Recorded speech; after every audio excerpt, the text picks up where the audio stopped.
కాంగ్రెస్ బారాసా ఒకటే రామచంద్రరావు, ఈయనేమో కాంగ్రెస్ బీజేపీ ఒకటే రేవంత్ రెడ్డి. అసలు ఎవరికి ఎవడు ఒకటిరా నాయన. నాకు ఇప్పటికీ ఒకసారి సింపుల్గా అర్థం కాని విషయం అడుగుతా, మీరే చెప్పాలి. అరే మనం యాజ్ అ జర్నలిస్ట్గా అన్ని పార్టీలతోటి అది ఉంటాం. ఒక దగ్గర దేశంలోనే అత్యంత ఎక్కువ పార్టీ ఫండ్ ఉన్న పార్టీ దాదాపుగా, సరే ఒక వ్యతిరేకతో లేకపోతే ఇంకేదో ఉండొచ్చు, అది దాని పక్కన పెడదాం.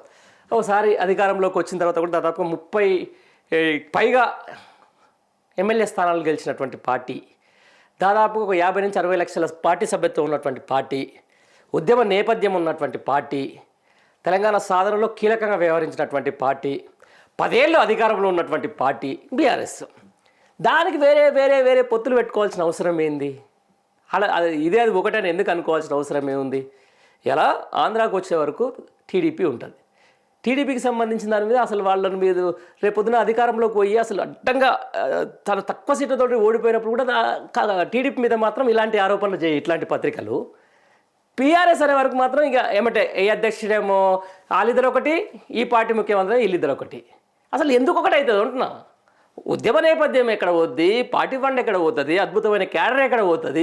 ఈరోజు సర్పంచ్ ఎలక్షన్లో 3500 గ్రామ పంచాయతీల్లో అధికారంలో ఉన్న పార్టీని కాదని ఆ పార్టీని ఎన్నుకుంటే ఆ పార్టీ ఎక్కడ పోతుంది? ఎందుకు వేరే పార్టీతో కలుస్తుంది? ఎందుకు? ఎవరే అధికారం అన్న తర్వాత అధికారంలో ఉంటారు, పోయి కేసులు అయితే ఉంటాయి, కామన్గా అయితే ఉంటుంది, మహా అయితే జైలుకు పోయేస్తారు, ఉంటారు, పాదయాత్రలు చేసుకుంటారు, మళ్ళీ పార్టీని అధికారం తీసుకొచ్చుకుంటారు. పొత్తులు పెట్టుకుంటే జైళ్ళకు భయపడేటోళ్ళ బీఆర్ఎస్ పార్టీలో ఉన్న నాయకులు?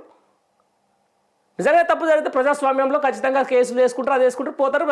అవసరమైతే వాళ్ళు ఏందో 4 రోజులు విచారణ ఎదుర్కొంటారు, మళ్ళీ వస్తారు ప్రజాక్షేత్రంలో వాళ్ళ పార్టీని వాళ్ళు గెలుపుకుంటారు. ఎందుకంటే నేపథ్యం లేని పార్టీ కాదు కదా. ఇప్పుడు కాంగ్రెస్ పార్టీ అంటే ఎప్పుడో మన స్వాతంత్రం నుంచి వచ్చినప్పటి నుంచి మన భారతదేశం ఉన్నప్పటి నుంచి 70-80 ఉంటుంది. ఇక బీజేపీ దాని ఒక నేపథ్యం. అరే ఒక 8 మంది ఎమ్మెల్యేలు 8 మంది ఎంపీలు పెట్టుకుంటే తర్వాత నేను ఇదే చెప్తున్నాను. మీ అందరికీ ఒకటి అర్థం కాక విషయం ఒకటి, ఇదే విషయంలో మీకు ఆగండి ఒకసారి.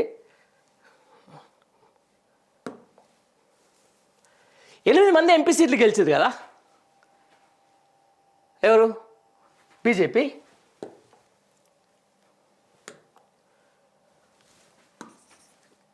ఎనిమిది ఎంపీ స్థానాలు కదా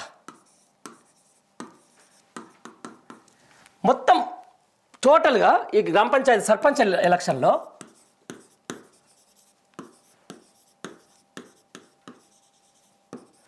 టోటల్ సీట్లు వాళ్ళు గెలిచింది ఏంటంటే నేను ఒకసారి చూపిస్తాను మీకు. 710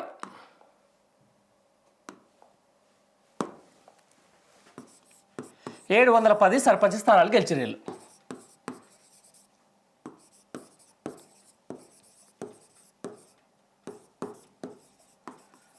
మరి 8 ఎంపీ సీట్లు ఇంటూ 7 నియోజకవర్గాలంటే ఎంత మొత్తం? 840 ఎంత? 70 14 అవుతుంది, 64 కదా, 54 అవుతుంది. 54 అసెంబ్లీ నియోజకవర్గాలు వీళ్ళ చేతిలో ఉండాలి. అంటే వీళ్ళు టోటల్ కొట్టింది 710 సర్పంచ్ స్థానాలు. ఎంపీలో 8 మంది ఎంపీలకు అదే క్యాడర్ అట్నే గెలిచి కూడా ఉంటాయి. ఎన్ని గెలవాలి? 54 అసెంబ్లీ స్థానాల్లో మినిమం 54 అసెంబ్లీ స్థానాలు 710. అసలు ఎక్కడ కూడా ఆ ఎంపీ స్థానాల్లో గెలవని చోట్ల కూడా ఈరోజు బీజేపీ ఊళ్ళో గెలిచింది. మా సైడ్ కానీ అక్కడ సైడ్ ఇక్కడ సైడ్. మరి అసలు అంటే దీనివల్ల నేను ఏం చెప్పదలుచుకున్నా అంటే ఈ ఈవీఎంల మీద నాకు డౌట్ ఉంది. సీరియస్లీ నాకు ఈవీఎంల మీద నాకు డౌట్ ఉంది. ప్రజా బ్యాలెట్లో ఓట్లతోటి ఓన్లీ కేవలం 710 వస్తే మరి నీకు క్యాడర్ వేసినా కూడా, నీకు ఎంపీ బీజేపీ క్యాడర్ మొత్తం వేసినా కూడా నీకు 8 స్థానాల్లో 56 సారీ ఫర్ కరెక్షన్, 56 స్థానాలలో అసెంబ్లీ స్థానాలలో నువ్వు ఎన్ని గెలవాలి? ఎన్ని అసెంబ్లీ 56 అసెంబ్లీ సెగ్మెంట్లో ఎన్ని నువ్వు సర్పంచ్ స్థానాలు గెలవాలి చెప్పు. ఇది డైరెక్ట్ బ్యాలెట్ కాబట్టి ఇది ఈవీఎంల మీద నాకు డౌట్ ఉంది సీరియస్లీ. 58 స్థానాలబ్బా, 56 స్థానాలబ్బా అసెంబ్లీ. వాళ్ళు 8 ఎంపీ సీట్లు గెలిచారు అనుకుందాం, రైట్. 8 ఎంపీలు కూడా పక్కన పెడదాం. అదే 8 అసెంబ్లీ స్థానాలు కూడా కదా, అసెంబ్లీ కూడా 8గా. అంత కలిపితే ఎంత 8 ఎంపీలు ఉంటారు, 8 ఎమ్మెల్యేలు ఉంటారు. వాడికి వచ్చిన వాళ్ళకు బీజేపీకి వచ్చిందా మొత్తం 710. దీన్ని ఎట్లా చూడాలి అంటున్నాను. 710 స్థానాలలో కొంచెం ఏకగ్రీవాలు కూడా పోతాయి. మరి ఏం జరుగుతుంది తెలంగాణ రాష్ట్రంలో? ఈవీఎంల మీద నాకు డౌట్ ఉందనేది నాకే కాదు, ప్రజాస్వామ్యంలో ప్రతి ఒక్కరికి డౌటే ఉంది. అదే ఈవీఎంలో మీరు 8 స్థానాలు గెలుస్తారు ఎంపీలుగా. నిజంగా డైరెక్ట్ బ్యాలెట్కి వచ్చే వరకు 710 చెప్పండి ఎట్లా? 56 అసెంబ్లీ స్థానాలను కలిపితే మీకు 8 ఎంపీ సీట్లు అవుతాయి. అంతే. ఎంపీకి ఒక ఎంపీ స్థానానికి 7 నియోజకవర్గాలు ఉంటాయి కదా, మాక్సిమం 7 వేసుకున్నా కూడా 7 ఎంబులు 56 ఏమైనాయి. ఇప్పుడు ఏం చేయాలి? ఇప్పుడు బీజేపీ నిజంగా మాట్లాడితే నాకు అర్థం కాక మేము అధికారంలోకి వస్తాం, మేము కనీసం వాళ్ళకి వచ్చిన ఓట్ పర్సెంట్ ఎంతో తెలుసా? 6% కూడా దాటలే.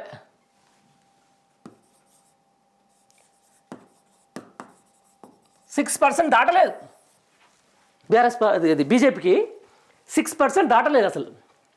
అంటే ఏం జరుగుతుంది? ఈవీఎంలో మీరు ఏం మతలబ్ చేస్తున్నారు? ఈవీఎంల మీద మీరు ఏం మతలబ్? డైరెక్ట్ బ్యాలెట్కి వచ్చే వరకు 710 పడిపోయింది నీ స్థానము. మళ్ళీ తర్వాత ఆయన ఏం మాట్లాడతాడు? ఇక ఈయనేమో బీజేపీ బీఆర్ఎస్ ఒకటి, ఆయనేమో బీజేపీ కాంగ్రెస్ బీఆర్ఎస్ ఒకటి. ఇగో ఇది మాట్లాడే దానికి ఇది కాంగ్రెస్ బారాసా ఒకటే, భాజపా బారాసాలు కలిసి పోటీ చేశాయని ముఖ్యమంత్రి రేవంత్ రెడ్డి మాట్లాడడం తీవ్రంగా ఖండిస్తున్నట్టు భాజపా అధ్యక్షులు రామచంద్రరావు గురువారం ఒక ప్రకటనలో పేర్కొన్నారు. భాజపా కార్యకర్తల కష్టంతో ప్రజల అండతో రాష్ట్రంలో పెద్ద ఎత్తున సర్పంచులను వార్డు సభ్యులను గెలుచుకుందామని రానున్న ఎన్నికల్లో రాష్ట్రంలో అధికారం రావడం లక్ష్యంగా పనిచేస్తున్నామని తెలిపారు. ఇది దేంట్లో భాజపా కార్యకర్త కష్టంతో ప్రజల అండతో రాష్ట్రంలో పెద్ద ఎత్తున సర్పంచులను, ఏది పెద్ద ఎత్తున అంటే 710, 12,700 ఉన్నటువంటి గ్రామ పంచాయతీ 710 అంటే నీ స్థానం ఎంత? మళ్ళీ ఏమనంటే కాంగ్రెస్ ఎక్కడ పోతుంది భయ్? ఇప్పటికీ నేను అదే అంటున్నా. ఈవీఎంలకు సంబంధించిన డౌట్స్ ఉన్నాయి. ఎందుకంటే 8 ఎంపీలు 8 ఎమ్మెల్యే సీట్లు ఉన్న బీజేపీ ఎన్ని స్థానాల్లో ప్రభావితం చేయాలి? వాళ్ళ ఎట్లా అంటే ఈవీఎంలు వచ్చే వరకు బీజేపీకి ఎందుకు ఫేవర్ అవుతుంది? బ్యాలెట్ వచ్చే వరకు ఎందుకు ఇవాళ బీఆర్ఎస్ పార్టీ అట్లా చేస్తుంది? వాడు 710 సీట్లు కొట్టాలంటే మరి ఏంది? 710 స్థానాలు, సర్పంచ్ స్థానాలు 710. వీళ్ళ గ్రామీణ భారతంలో బీజేపీకి ఉన్నటువంటి లెక్క. మరి ఇప్పుడు ఒక ఈటల రాజేందర్ కొంచెం అర్బన్ ప్రాంతంలో గెలిచినటువంటి ఎంపీ, ఇక కొంచెంగా పేరు డీకే అరుణ, ఆమె కూడా అర్బన్ ప్రాంతం నుంచి. ఇక చాలామంది డ్రాట్ ఏరియా నుంచే గెలుచుకొని వచ్చారు కదా ఎంపీలంతా కూడా.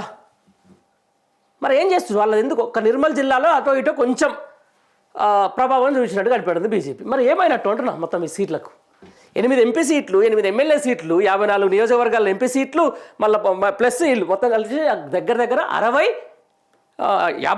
అంటే 64 నియోజకవర్గాలు మన ఏది అసెంబ్లీ నియోజకవర్గాల్లో మీకు వచ్చింది మొత్తం కలిపి ఎంత?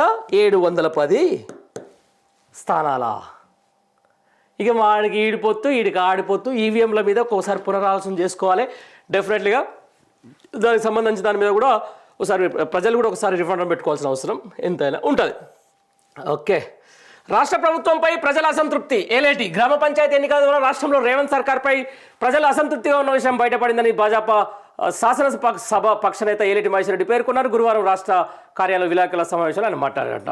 ఏందో ఈయనేమో 2 ఏళ్ళకేమో నా 2 ఏళ్ల పరిపాలన చూసి నాకు ఇంత ఇచ్చారని చెప్పేసి కూడా చెప్తాడు. ఈడొకటి చూడు, అంటే ఎంత ఫాల్స్ అది చేస్తున్నారంటే 8,337 అనేది రెబల్స్తో కలిపి, రెబల్స్ అనేది బలపరిచిన అభ్యర్థి కాదు, కాంగ్రెస్ బలపరిచిన అభ్యర్థి కంటే ఆయన బయటకు వచ్చేసి మీరు నాకు టికెట్ ఇయ్యరు, నేను మిమ్మల్ని డిఫర్ చేస్తున్నాను బయటకు వచ్చిన వ్యక్తి ఆయన. అంటే ఆ వ్యతిరేకత, కాంగ్రెస్ వ్యతిరేకత ఓటు కూడా ఆయన ఏమంటారు దాన్ని, ఆల్మోస్ట్ ఒక 700-800 మంది కాంగ్రెస్ రెబల్స్ అంటే ఎవరండి? యాక్చువల్గా ఊళ్ళో ఎట్లుంటారంటే ఒక పార్టీ ఒకరిని బలపరుస్తుంది, ఒక పార్టీ ఒకరిని బలపరుస్తుంది, ఒక పార్టీ ఒకరిని, ముగ్గురు కలిసి బలపరుస్తారు. 3 పార్టీలు అనుకుందాం. వాడు ఏం చేస్తారు? ఆ పార్టీ నుంచి నేను గెలిచే వ్యక్తిని నాకు ఇవ్వాలంటే వాళ్ళకున్న అప్లికేషన్ వేరే టోన్కి ఇచ్చింది అనుకో, ఇక నీ డిఫర్ అయ్యి వచ్చిండు, నామినేషన్ వేసిండు, అంటే ఇండిపెండెంట్గా వేసిండు అనుకుందాం, లేకపోతే రెబల్ అనుకుందాం. ఆయన మీద వ్యతిరేకత కదా ఈయనకేసింది. ఈ లాజిక్ మీరు అర్థం కావట్లేదు ఇక్కడ. దాంట్లో కొంతమంది ఉంటారు, ఇప్పుడు వేరే పార్టీకి సంబంధించిన కూడా మద్దతు తెలుపుతూ ఉంటారు, ఇక ఇండిపెండెంట్లకు సంబంధించిన దాంట్లో న్యూట్రల్ ఉండే పీపుల్ కూడా అలా మద్దతు తెలుపుతూ ఉంటారు. అది నీ కాదు ఎట్లేస్తావు? నువ్వు బలపరిచిన అభ్యర్థి కాదు కదా, ప్రజలు నువ్వు బలపరిచిన అభ్యర్థి అని వేయలే కదా. దానికి వేసుకుంటే మొత్తం 12,702 గ్రామ పంచాయతీ స్థానాలకి ఎన్నికలు జరగగా 7,527 చోట్ల కాంగ్రెస్ గెలిచిందని, రెబల్స్ గెలిచిన 808. ఆ రెబల్స్ కూడా 808 నీ కావు, నీ మీద కోపంతో కాంగ్రెస్ పార్టీ మీద ఉన్న కోపంతో 808 మంది కాంగ్రెస్ రెబల్స్ అభ్యర్థిగా వాళ్ళు పోటీ చేసి గెలిచిర్రు. అంటే అది కూడా వ్యతిరేకత ఓటు కిందనే లెక్క పడుతుంది. రైట్.